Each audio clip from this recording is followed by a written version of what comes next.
Well, Madam Speaker, you've heard a lot here this afternoon about the importance of this piece of legislation in front of us, this budget that we are considering today. I'd like to start echoing the same things that you have heard with some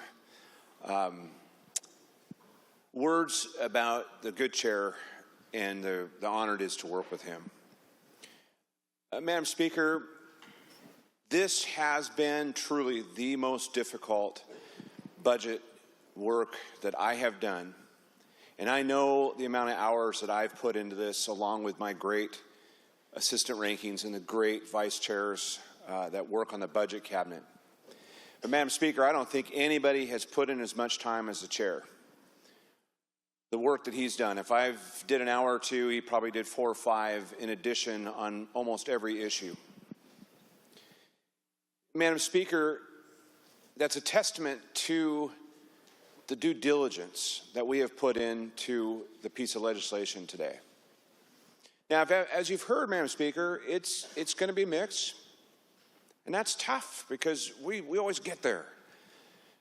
But there's concerns, Madam Speaker, and there's hope that we can go forward with the next step to bring forth a product that will be the best thing for the state of Washington, the best transportation budget for the state of Washington.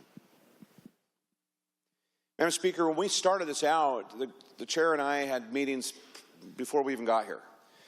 And we started to lay out the groundwork, the principles again, the guidelines that we were going to work. We knew we were going to have the challenges of the shortfalls. We knew that we were coming into this thing in a bad situation because of the ever-increasing costs of these projects and a myriad of other reasons that we can point to.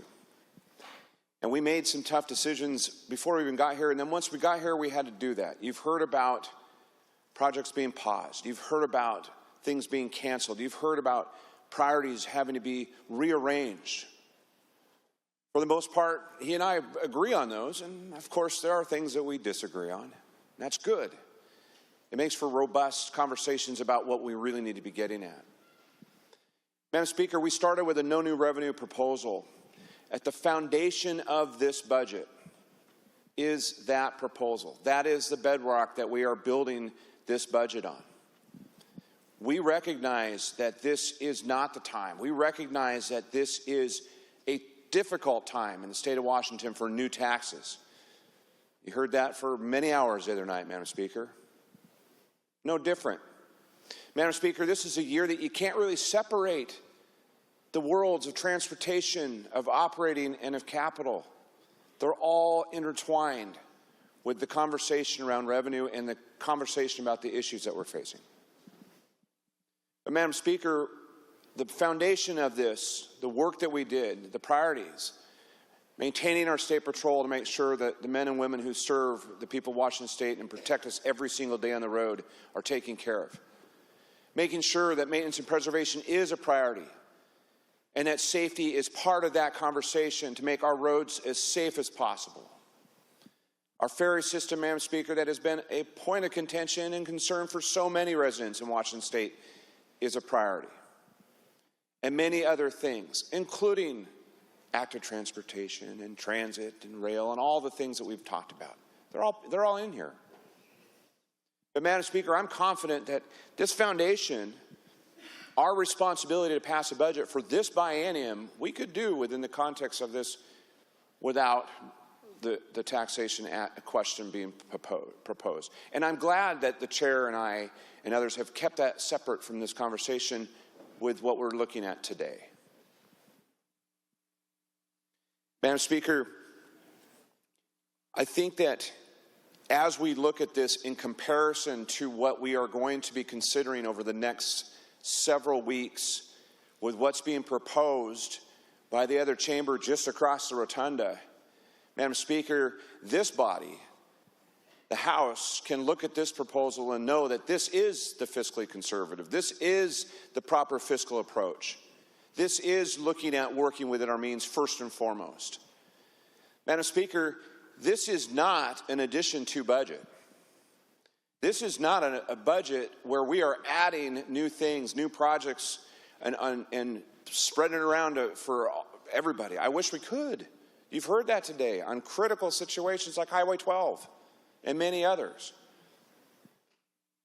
But we're having to make decisions in this budget on keeping things moving forward, like the North-South Freeway in Spokane, like the Gateway Project just up the street, like so many other things that are there, and we have to find those revenues to make sure we can do that.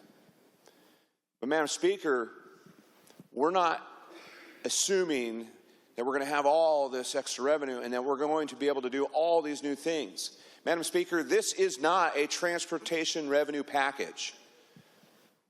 This is not another Connecting Washington or Move Ahead. This is a transportation budget. There is a distinction.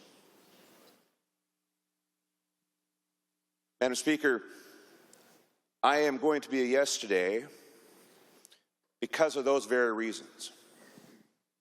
Because of the work that has been done, just even in the last couple of days, the work that we have done with our amazing staff and the chair and I have done to get at more reasons and more solutions that we can be ready for the next steps of this. Madam Speaker, we're not done. We're going to have more conversations in the weeks ahead. But I'm proud of the work that I've done. And I again will say, I am very thankful for the leadership of the good gentleman from the 27th. And that the fact that I have been able to work side by side with him as his ranking for the last 7 years. And we've made tough decisions together. This is no exception. So, Madam Speaker, I'm asking for your vote today. And I'm respecting those who will be voting no, because we will be working together to get the best product that we can for the people of Washington State as we finish up this session. Thank you, Madam Speaker.